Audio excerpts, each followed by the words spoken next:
Hello and welcome to another episode of GMO Free News. We have several special guests for you today. We'll be covering the topic of trade, and that is the Trans-Pacific Partnership and how that will be impacting you as a consumer in the United States. We have today three special guests, and we're catching them on the fly. One is actually in Washington, D.C. We have Dr. Margaret Flower, MD. She's a pediatrician and the co-director for Popular Resistance. Margaret, welcome to the show.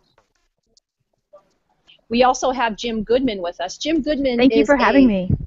Thank you. We have Jim Goodman all the way from Wisconsin. He's a Wisconsin organic dairy farmer. So we appreciate you taking time away from the cows to join us to give us your perspective on the TPP. And we've got Mackenzie McDonald, an organizer, again with Popular Resistance. And he's not just any organizer, he's a climate and trade organizer. And the event that you're having in D.C. right now is behind TPP, and it's lasting from Saturday till Wednesday, and we'll get to a little bit of that. So folks that are joining in today on our show can look forward to enjoying some more information coming from your rally around the TPP. For our viewers that do not know the fullness of the TPP, I'm going to try and make a 1,200-page document. I think we're up to 1,200. Are we over 1,200 now? I don't even know. I think I stopped counting at about 1,000, you know. Anyway, it's an agreement that has been designed and negotiated in secret by 600 stakeholder corporations, our government, and several other governments. And it is a treaty. So this is TPP is a Trans-Pacific Partnership. It is the third installment of global treaties coming out of the United States and from these 600 stakeholder corporations. And basically what we have is we have the first installment being NAFTA, North American Free Trade Agreement, then CAFTA, Central American Free Trade Agreement, and now we're moving on to TPP, and then again to TPIP, which is the investment wing through the European Union. And so what I wanted to make sure that people knew is that this document has been created in secret, and the way we even know about it is through WikiLeaks. So a big shout out to our good friends over at WikiLeaks. We appreciate everything you do to keep us informed and to help the democratic process have a chance. So thank you. I want to thank also our producer, Jack Olmstead. Thanks for bringing us all together on the fly. I know it's a little crazy. I'm traveling. I'm actually in Arizona doing the show from Whole Foods, from the bar at Whole Foods. Not a cocktail today, but a green drink. Thank you, guests. I know you're very, very busy. Margaret, I know you've got to leave shortly, so I wanted to get to what you've got to say because you're a pediatrician. These trade agreements are going to be impacting food and a lot of other things. Can you talk to us as a pediatrician how these agreements will be impacting us? Sure, that's one of the major reasons I got involved in this fight, that the Trans-Pacific Partnership and the other agreements that are being negotiated will impact our laws directly and prevent us from being able to put laws in place that protect the health and safety of our communities. So food is a big one. They lower kind of the standards for food safety. They allow corporations that are importing food into the U.S. to actually stop our inspectors from inspecting the food if they're taking too long because that may interfere with their profits. It will prevent things like labeling our foods for GMO, you know, whether they contain GMOs or not. In terms of health, it's going to increase the cost of health care by raising the cost of medications. In terms of our environment, it will allow corporations to challenge any bans that we put in place to protect the environment, like banning fracking from our communities. So this is really something that impacts everything that we care about and our ability to protect ourselves. And so it's something that we hope that people will understand that this is something that affects you directly. It's not just some big trade thing out there. This will affect your household directly. Right, and as citizens, we're not voting on this. These are treaties that are negotiated between governments and with the stakeholders, not being the people of the planet or the American populace, but the stakeholders being corporations. This is a corporate-driven agreement that is legally binding and is higher than our Constitution. This is a higher than a constitutional law, so it usurps our Constitution and the Constitution or ruling documents of other countries as well. Because it's a treaty, it's higher than our agreements as a Constitution because it's a global agreement. And so sadly, our democracy and the very things that we voted in to protect our health, our environment, our social, economic status, these things are going to be challenged by this document, and the benefiting receiving party of these agreements is really a corporatehood that is not going to benefit the consumer. We didn't even get the original promises coming from NAFTA. In a lot of ways, NAFTA has been a huge letdown. We were promised jobs in the United States, and it was the complete opposite. We got less jobs. They went overseas. And can you speak about some of the things that came through with NAFTA? Did you see some changes? Sure. So, and that's the changes we've now seen over 20 years of having this model of kind of trade agreements, is that every time that we have a trade agreement, it actually increases the trade deficit. And when we increase the trade deficit, that means jobs that are being lost. The Trans-Pacific Partnership and the other treaties in particular really make it possible for corporations to move wherever they can get resources the most cheaply, where the laws are the most lax, where worker protections are lax. And so these treaties are really going to drive a race to the bottom in terms of wages, which will impact our wages here. It's estimated that for 90% of workers, their wages will go down. It's going to worsen worker protection, environmental protection. And if I could comment on the trade tribunal, because you bring up a really important point, is that this creates a trade tribunal, an international body, where the judges are corporate lawyers on leave from their jobs as lawyers for the corporations. And so they can serve a dual role. In one case, they can be a judge. In another case, they can be a lawyer defending a corporation like Monsanto or DuPont. And so they can make rulings in one case that they believe will be beneficial to them when they represent their corporation. So it really should be considered unethical, but there are no ethical standards, shockingly, in the Trans-Pacific Partnership. So this is a huge corporate power grab. It's a way for them to get things, laws and things passed that they couldn't get through if we went through a democratic and transparent process. It's really a backdoor power grab for the corporations.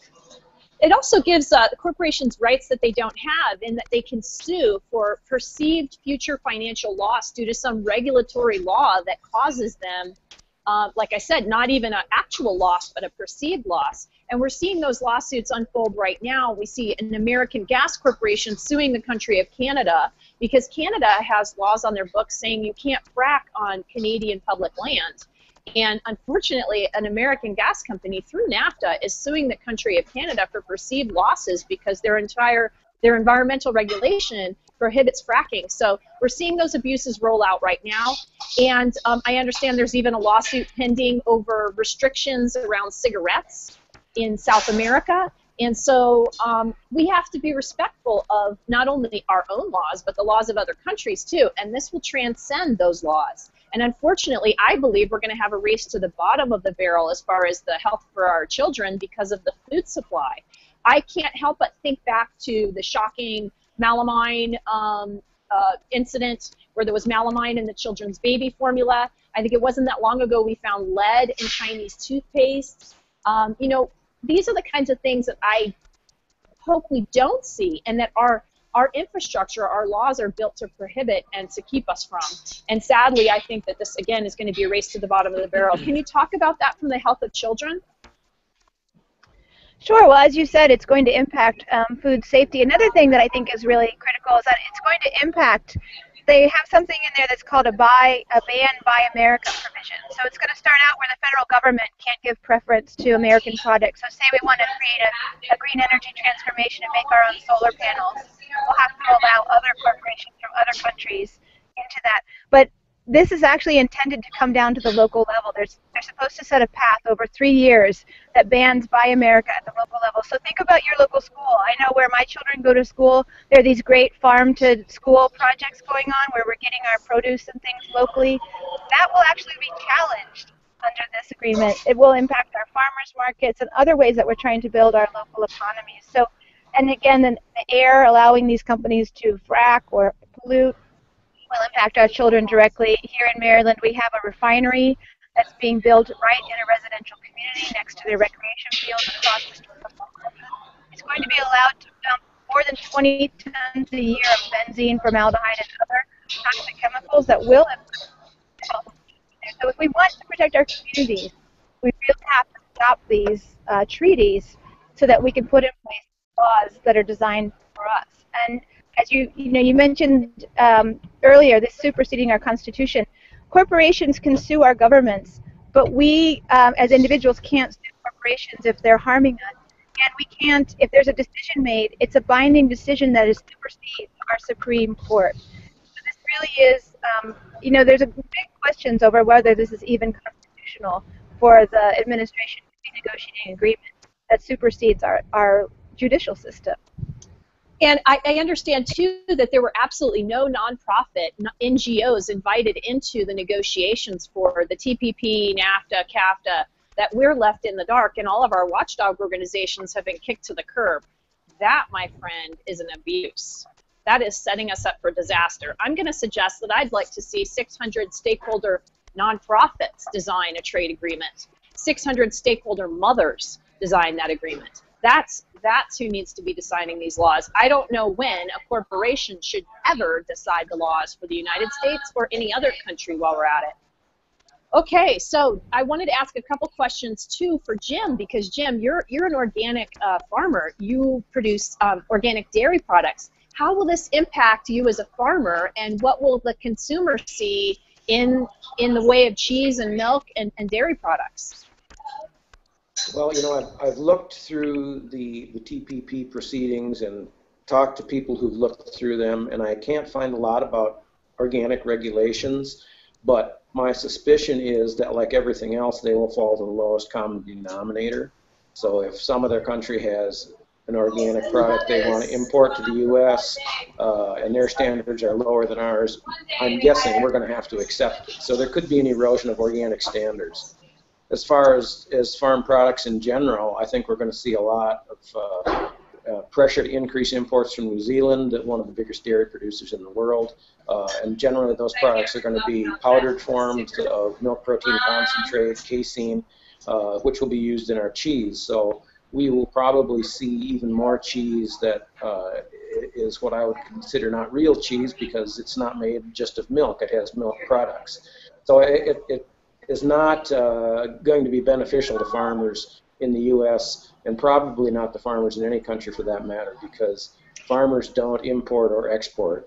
Corporations do, and we get paid whatever price they want to pay. So any added profits through this treaty are going to go to the corporations, not farmers. Right, the big megalithic providers of substandard, cheaper products that I hope we don't come on the receiving end of. I just wanted to ask you, Jim, as an organic farmer, organic dairy farmer in the United States, how much melamine do you put in your milk? I haven't put any in it to this point, no, and I don't plan on it. Right, right. And do you use powdered milk fillers or powdered casein in your products? No, all I sell is milk and cheese made strictly from milk. All my calves get fed whole milk. We kind of like to keep the product as natural, and I shouldn't say natural, as normal and unadulterated as possible. And I want to say thank you from all the mothers and the children out there. Thank you for doing that. I know a lot of people work hard to keep the organic standards high and as the standard for the rest of the world. But is organic the same in the United States as it is in Africa, as it is in the European Union, as it is in China? Or are we looking at, you know, importing things that we perceive as being organic and a high standard of organic, and the reality, what would that be? Is there a difference? Well, there's no country that has a perfect set of organic standards, and even the U.S. standards are very, very lacking in some areas. Like I said, there is no one standard, so we just don't know. Some countries allow use of antibiotics on livestock. The United States doesn't. So we don't really know what we're going to be getting. If TPP adopts a standard of acceptance of organic regulations, we'll have to take whatever they give us based on their standards, not ours. Now, if we don't like this agreement, are we able to then just decide that we want to shift? Do we want to change? And maybe Mackenzie can answer this for us. How locked in are we if we agree to the TPP?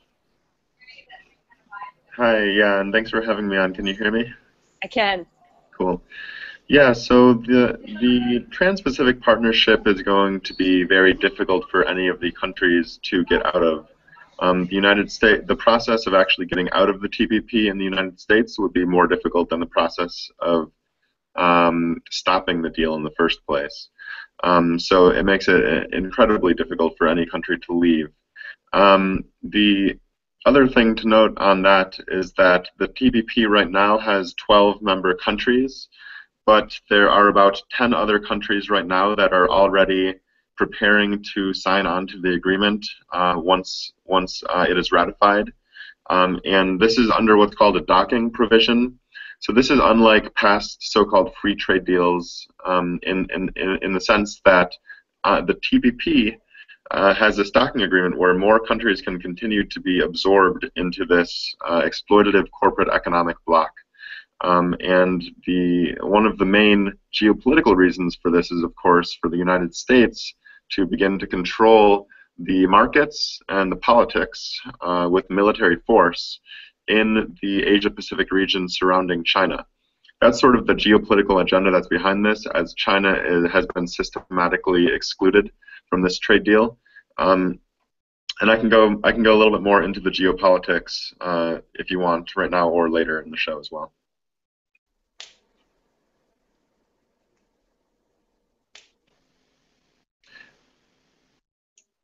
I can't hear you right now. Rachel, you're muted. No, I muted you. You have background noise at Whole Foods, so I muted you. Do you know how to unmute yourself? Actually, I can unmute you, I believe. So why don't you go ahead, Mackenzie, and I will get Rachel's audio back. Right. So, one of the things that, so we're planning these protests starting tomorrow in Washington, D.C., and they're in solidarity with the Asia-Pacific Economic Cooperation is going to be happening in the Philippines, starting today, actually, and going through the 19th. And our allies in the Philippines are going to be protesting there. And at the APEC meetings, Barack Obama will be there, along with Michael Froman, the U.S. trade rep, and he will be, one of their primary agendas is to push the Trans-Pacific Partnership in the Asia-Pacific Asia-Pacific Economic Cooperation meetings in that region of the world. And so countries that have not signed on to the TPP are like the Philippines, like Taiwan, like South Korea. Those countries have not signed on yet, but will be Indonesia as well. All of those countries are going to be pushed to become members of the TPP as this deal gets closer to ratification. So right now, the Philippines, it's a really interesting location to be having the APEC meetings because the U.S. Actually has an agenda of changing the constitution of the Philippines to allow foreign ownership of land so that the Philippines can become a member of the TPP.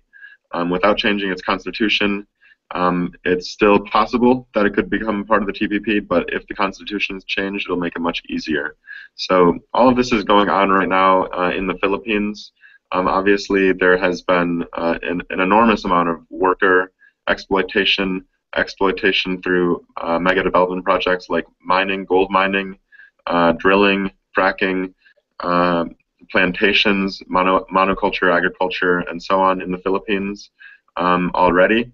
This is only going to get worse under the TPP, and at the same time, the U.S. is fortifying many of its military bases in the Asia-Pacific region in countries like South Korea, Japan, the Philippines, Vietnam. All of these countries that supposedly, the United States, I think a lot of people in the public think that the United States sort of pulled out of the Southeast Asia region militarily, after Vietnam and the Korea War.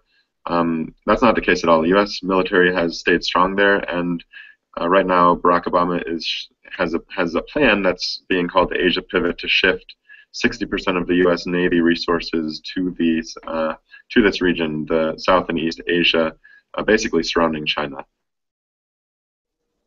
Can you speak about how this will impact genetically engineered foods? So I'm curious because I know that several of these countries have different laws. Sometimes it's banned in one country, labeled in another, certain products are illegal. Do you think we'll be seeing more GMOs, less GMOs? Can countries opt out? I mean, what's going to happen with regards to genetically engineered foods? Would you like to take that one, Jim, or should I take that? Sure. I think we're going to see more GMOs because we know that governments, universities, agribusiness are actively pushing consumer acceptance, and they're getting more GMOs out all the time. And since you can't label under TPP, we're going to see more, and we just won't know about it. That's has been one of the stumbling blocks in the TTIP negotiations with Europe, but you know, the European trade negotiators say that they wouldn't be forced to accept GMOs or hormone beef, for example, and the U.S. negotiators say they will. So somebody's lying, and I want to know who it is. Well, I'm going to suggest that I do know who it is, or at least a few people in the mix. I know that at one point Islam Siddiqui was the head of negotiator for the TPP, and his role used to be as lobbyist for the biotech industry with regards to organic standards. For many years he worked trying to get genetically engineered foods accepted into the organic standards and also get sewage sludge. So I'm going to suggest that he's still peddling sewage, just in another form. Well, okay, so we could potentially... Just on that question as well, I mean, we have a long... here is that we think we know in the United States what genetically engineered foods are. We can put our arms around it. Soy, cottonseed, canola, soybeans, sugar beets. We know the basics. But what we will be receiving is other countries' genetically engineered foods, right? So in India, they've got a whole litany of other things that we don't have here. And are we going to be on the receiving end of those things that they have? I know in China there are other products. Will we be on the receiving end of that? Maybe even products that they don't consume or are illegal in their own country then becomes legal to ship it to the United States. So I'm gonna suggest that we may end up being a dumping ground for other people's genetic experiments, and I don't want to see that go through. Now, I know that there was an opt-out situation for certain countries, and so it's become a bit of a free-for-all. Some folks are opting out of the capacity to have to grow genetically engineered foods in their countries. We just recently saw a few of those. Can we recap how many there are? Do you guys know where we stand with that? So I actually, I don't know the exact answer to that question, but I would look to Public Citizen. They have done a very comprehensive analysis of the text that was just released of the Trans-Pacific Partnership last week. I'm reading through a lot of this right now myself and studying up on everything that is actually in the final text. And the final text you mentioned earlier, we for a long time we thought it was going to be, you know, 1,500, 2,000 pages. It's actually 5,544 pages long. So it's a massive agreement. I don't recommend trying to read it, but there are lots of really good analysis out there by groups like Public Citizen, Food and Water Watch, Sierra Club, all of the big unions, Electronic Frontier Foundation. You know, many of these Doctors Without Borders, many of these groups have actually gone through the text and put out their analysis of what is actually in the final agreement. And we have to remember too that Congress, as you mentioned earlier, has been taken out of the negotiating process. Congress constitutionally has the authority to negotiate international so-called trade agreements. But with the fast-track process, which was passed earlier this year, Congress basically gave that authority over to the United States Trade Representative and to Barack Obama and to the multinational corporations. And so Congress can't change the text at this point. They just have they have an up or down vote. And they also can't make any changes to the text. So there are no amendments. There's a very limited debate period. Luckily, there is a pretty solid, strong opposition from both Democrats and Republicans in the House and in the Senate. And starting this coming week, they are going to be convening in Washington, D.C. to start talking about how they resist this trade deal, how they fight back against the corporations and the lobbyists who are trying to take over in Congress to pass the TPP. So there's a small group of really dedicated Democrats and Republicans who are allying to fight this and get other members on their side in Congress. Interesting. So when we start looking at the landscape, the political landscape, I started taking a little bit of notes. Who was talking about what? Which political candidates were supporting the TPP? Which weren't? It looks like Hillary's made a turnabout. You'd think she'd be fully in supportive of it, as she is with genetically engineered foods. Suddenly, she is against the TPP and is using that in her commentary very openly on the campaign trail. And we have Bernie Sanders, who's come out against the TPP. And Mackenzie, I need you to stop me if I make a mistake, okay? Let me know. And so then we had Ben Carson. We believe he's in favor of the TPP, as aspects of his campaign platform seem to be in line with what the TPP has on offer. But we don't have confirmation of that. Maybe you can offer some clarity. But I do know that Donald Trump has come out and said the TPP will not be good for American businesses. And, you know, maybe he doesn't know about genetically engineered foods, or maybe he's not very vocal about that, but he's been very vocal about the Trans-Pacific Partnership, and that NAFTA was a fail, and that this is going to be another fail for American business owners and for our country. And he comes out and says it's very unconstitutional. And it's really in the face of our democratic process, to be honest.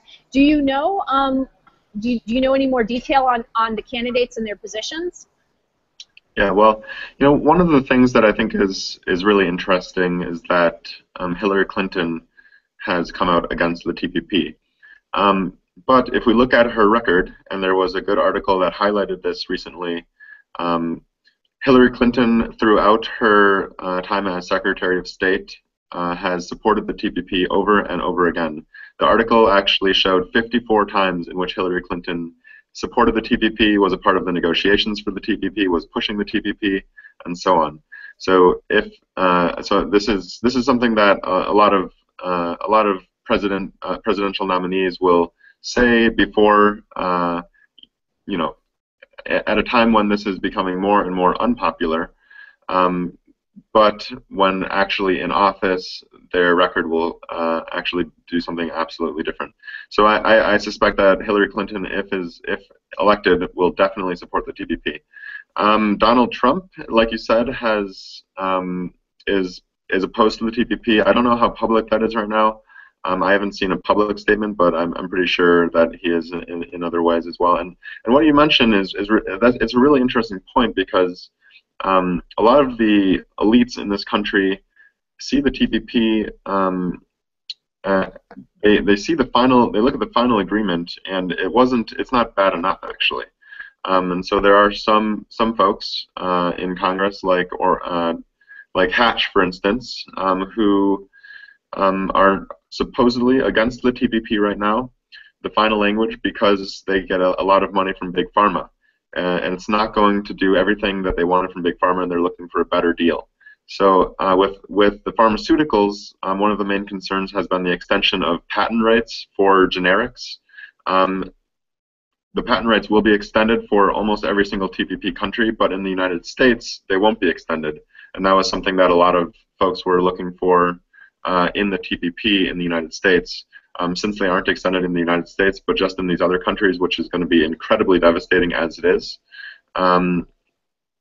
you know, it's not enough, and so they're actually, right. No, and I have to say, I'm not a big fan of the pharmaceutical industry in general. Being a GMO-free mom and a lover of all things organic, the pharmaceutical industry does not have the kind of products that I'm looking for in my family for the most part, okay? So, but what it will do, if the TPP goes through, is threaten those, like you said, pharmaceutical patents on, you know, specific drugs that are not generic, could potentially be made generic and or sold cheaper in other countries. Or is it the other way around? Are they trying to create a right for their pharmaceutical product to where it will not be allowed to have a generic? Because that's how I understood it, that things would not be getting cheaper, drugs would be more expensive, and that the generic products would be harder and harder to come by because of those patent respect for the patents, which don't exist in other countries. Like third world countries, they have generic versions of drugs and antibiotics and so forth that are cheaper there. So the trade agreement will make it more expensive in those countries because the generics will be forced out of the marketplace. And I understand it that the Doctors Without Borders have become very vocal about this. They believe that it will harm especially the poorest of the poor in third world countries who need who need these kinds of products to stay alive. Can you comment a little about that? Well, I wish Margaret was still on. This is her kind of area of specialty. But yeah, that's the essence of it. Big pharmaceutical companies are trying to control the markets for drugs in all of these new countries, which they, as of now, may have partial control over. But this is a complete power grab of generic medicines, biologics. A lot of these medicines that may cost right now 20 or 30 cents per pill, which could already be expensive for people. And if these become monopolized and controlled by Big Pharma, the prices are going to skyrocket. Generics are just simply not going to be available for millions of people. I mean, this is literally going to kill and lead to early death for a lot of people in the United States and especially in all of the other TPP countries. So it's been called a death clause. There's actually a website, tppkills.org, and what's in the TPP is incredibly going to be incredibly harmful for people looking for really just the most basic healthcare and the most basic medicine. I know that the Doctors Without Borders were very vocal about their disdain for the TPP and that they will not support it. And unfortunately, directly after that, several of their hospitals were bombed in the Middle East, and they believe that that's connected, that their position on the TPP could possibly be connected. And that's not me saying it, that's straight from the Doctors Without Borders websites, and they've made a public statement about that. And I hope to goodness that that is not the case, because that is the most despicable, lowest of the low, if that is actually true. And I hope we do form a congressional hearing to investigate those bombings, because that is deplorable that a hospital would be bombed because of a position that a very reputable nonprofit organization who gives care to the poor in areas of war would be the victim of that kind of retaliation. Okay, so we've talked about it as to how it will affect products getting cheaper, some drugs getting more expensive. Why are we even moving forward with this? What is the impetus? What is the motivation?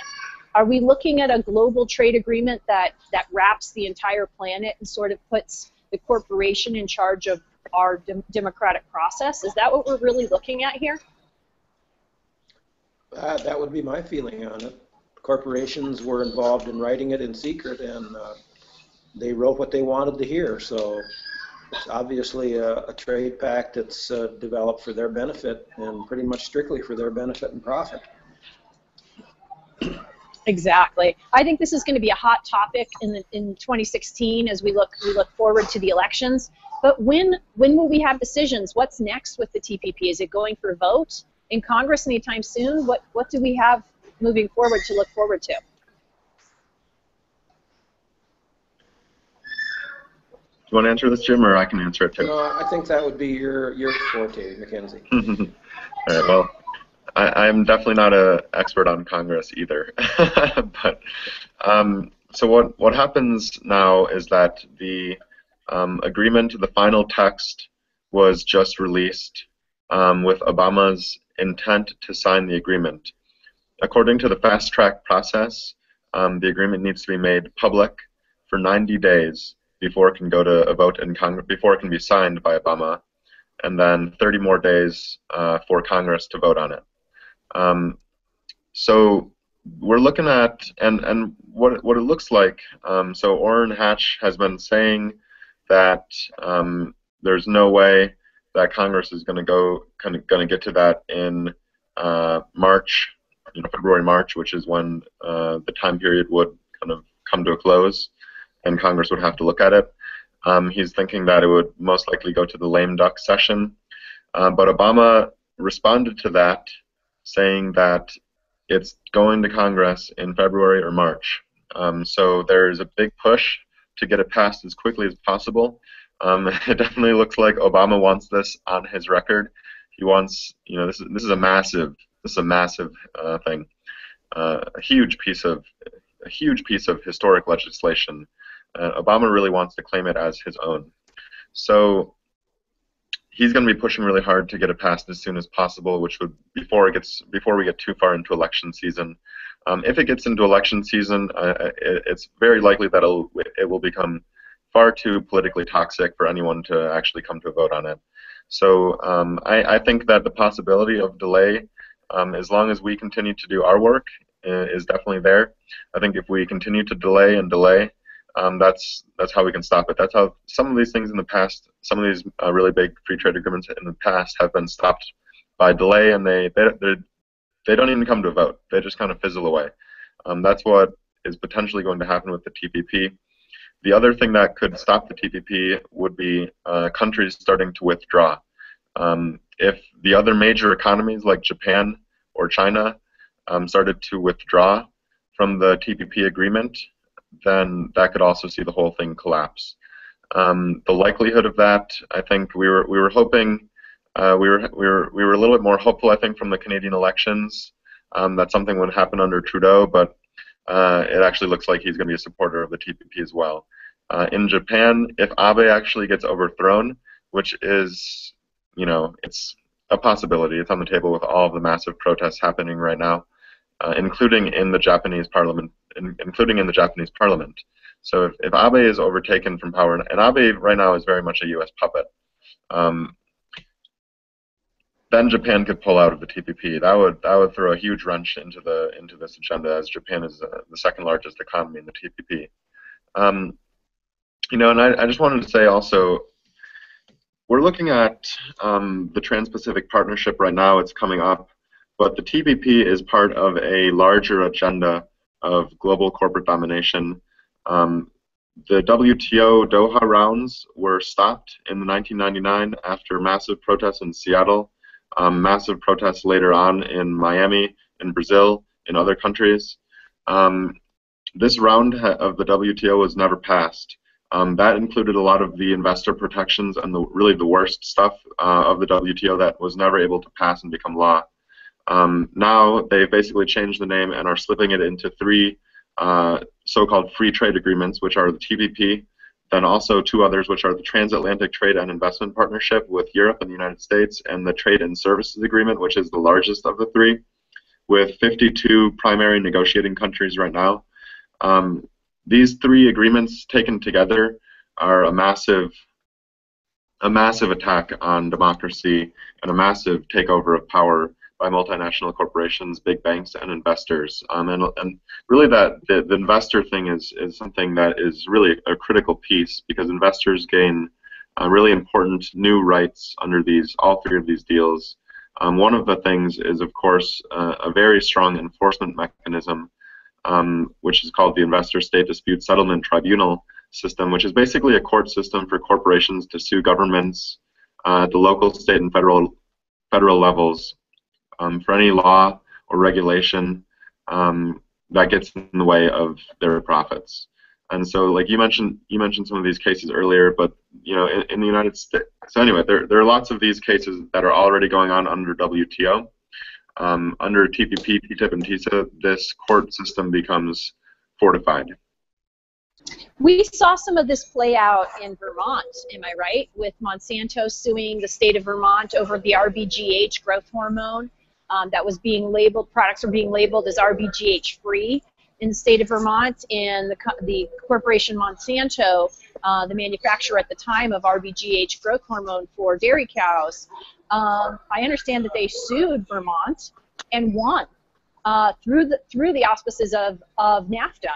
And so we have a corporation suing to keep products from being labeled, and they're winning massive amounts of money. And so now that Vermont voted in GMO labeling, Monsanto threatened again, if you put a label on a product, we're going to sue you into bankruptcy.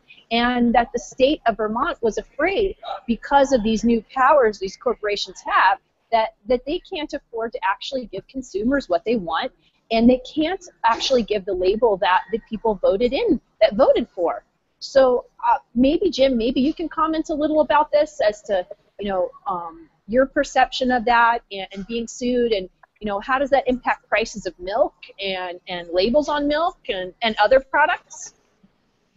Well, it just takes away people's right to know. I think that the people have a right to know what food they're buying, how it's produced.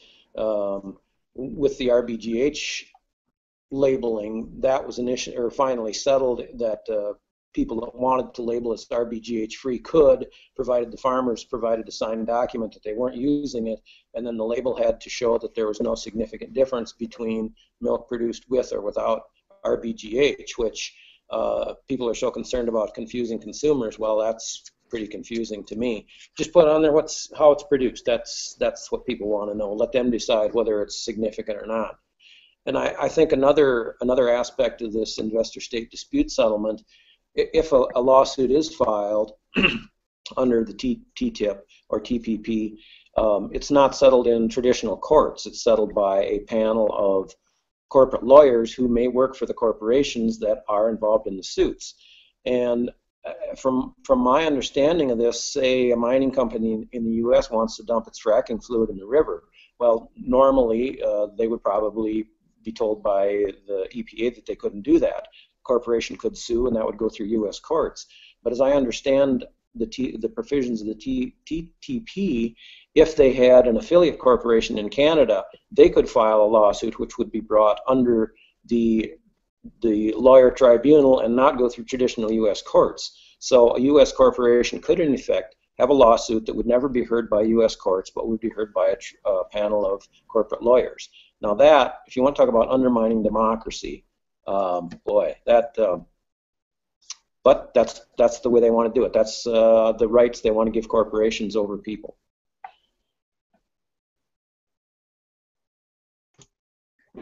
And it looks like we lost Rachel temporarily. So, Mackenzie, do you want to talk about the activities going on in Washington, D.C. this weekend? Sure. And Jim's going to be there as well. So Jim's going to be there, but Jim's going to have to leave this call real soon. Well, do you want to maybe say anything else before I talk about this, Jim? No, other than the fact that I'm really, because I think that showing as much popular resistance as we can not only shows the general public that there are problems that they need to be aware of, but I think it also can give those legislators who eventually will have a chance to vote on this, it gives them the support they need to say why they're going to vote against it. They need to know that people oppose this.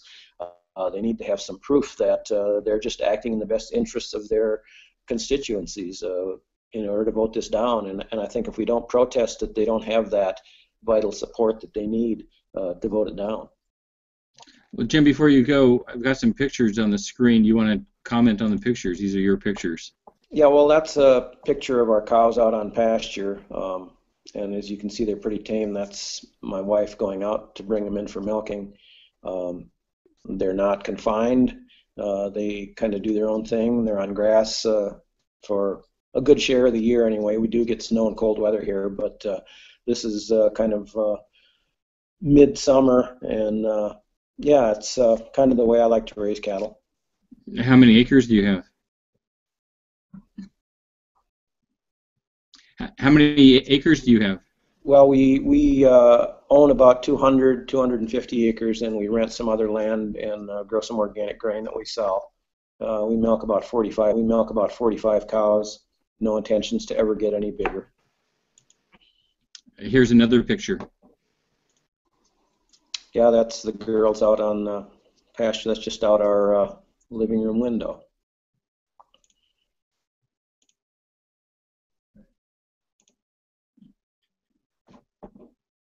This is a fall picture from the top of our silo. So you see we're pretty hilly country, the driftless region of Wisconsin. And so you grow your own grain? We grow everything we feed. And how many acres do you grow on? We crop about 350 acres. Is this normal for, would you be considered a small organic dairy farm? Yeah, that's probably about average, I'd say. There are some farms that are smaller that may just produce livestock and buy their feed. But I think the ones that grow their own feed probably have in that 200 to 400 acre range, depending on where they are. Obviously, in Wisconsin, we have a lot of land that's just suitable for pasture because it's not flat enough to grow row crops on. But the way we farm, all those fields eventually will rotate through pasture.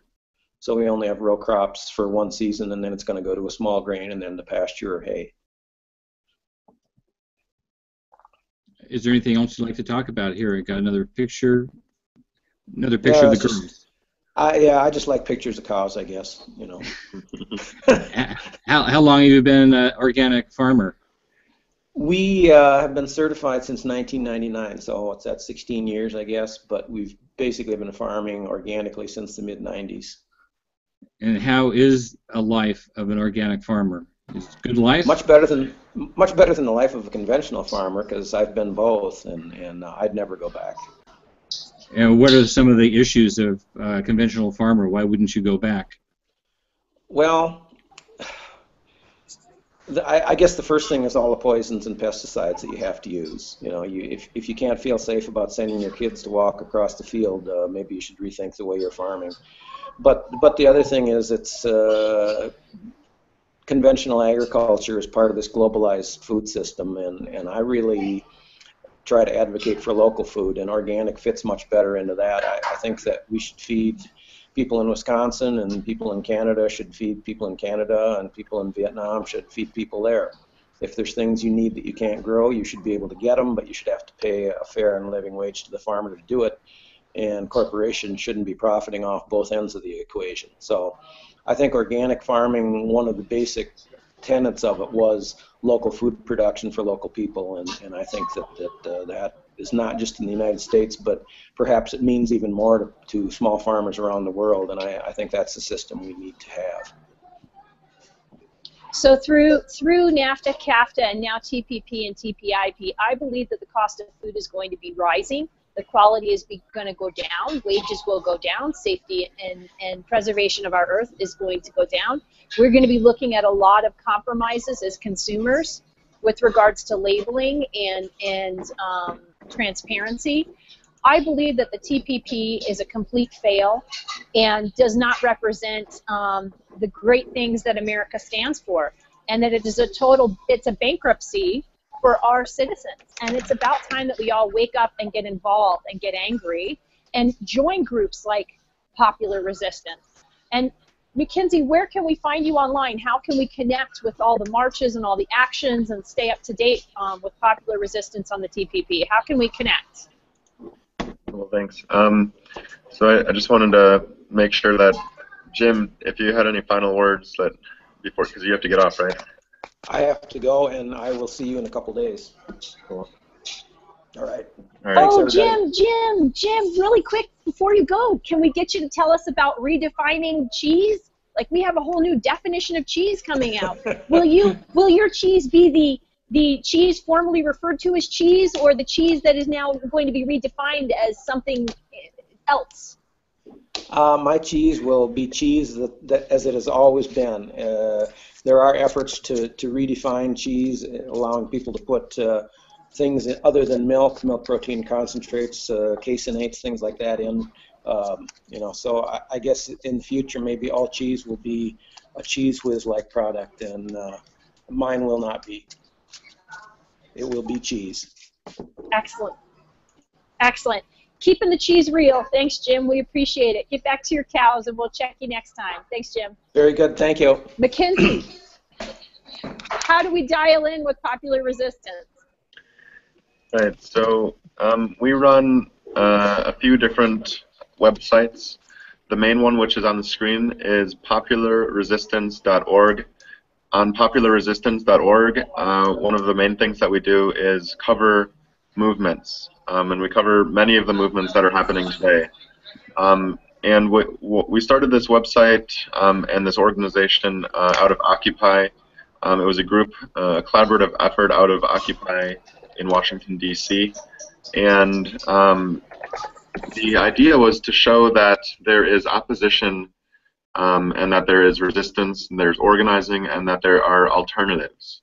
And so that's what we document on this website, and we provide lots of resources, and we try to support as many different movements and struggles as possible. So if anyone is interested in, if anyone finds a cool article or is writing an article or has events to share or anything like that, we can help to put that out and spread the word widely. One of the things that Popular Resistance that we also do is we run various campaigns, and so we have a bunch of different campaigns that we're working on around racial and economic justice, around food justice, healthcare, globalization, and climate justice. You know, I work quite a bit on fracking and in some frontline communities, including on gas export, which will be we're working to stop a gas export terminal, for instance, in Cove Point, Maryland. If the TPP passes, and especially if the TTIP passes, it'll be much harder to stop this project because there will be much greater incentive, much larger markets in Japan and Europe for United States gas and oil exports. So anyway, that's one of the things that we work on, for instance. We are organizing these big protests against the Trans-Pacific Partnership and these other so-called free trade agreements starting tomorrow, actually, in Washington, D.C. And so we have a website, a campaign website that's called flushthetpp.org. If you go to flushthetpp.org/fallrising, you can check out the schedule of events in Washington, D.C.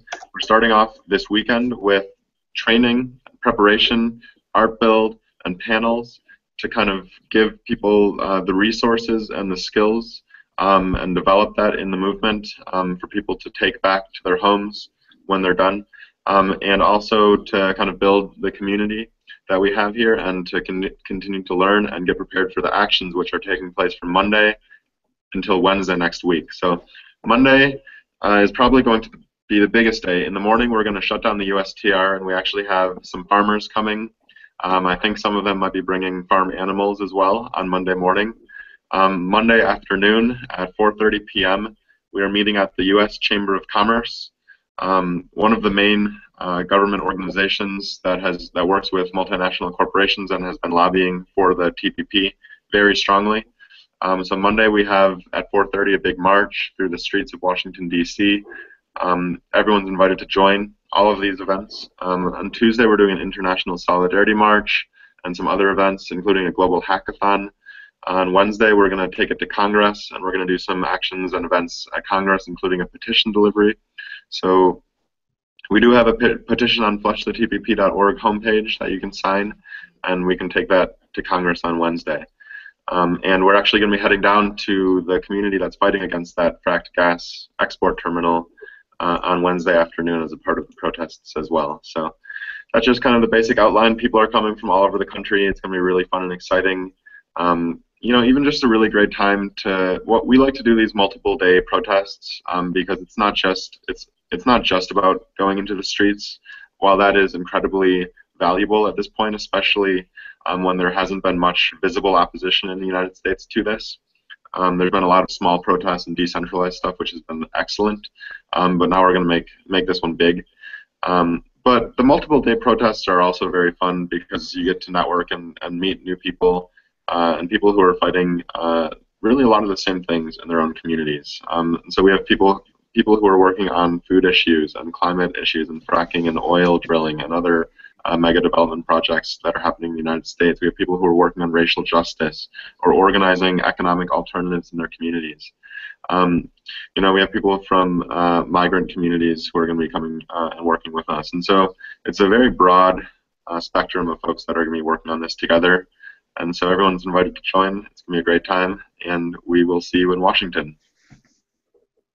Well, I appreciate all you do, Mackenzie, and for all of the hard work it takes to put on those kinds of marches and protests. And I believe this is what it's going to take, everybody taking their democracy in hand and actually showing the White House and showing the folks in charge that this is not okay. So I appreciate all your hard work, Popular Resistance, flushthetpp.org, and check us next week on GMO Free News. Thanks again.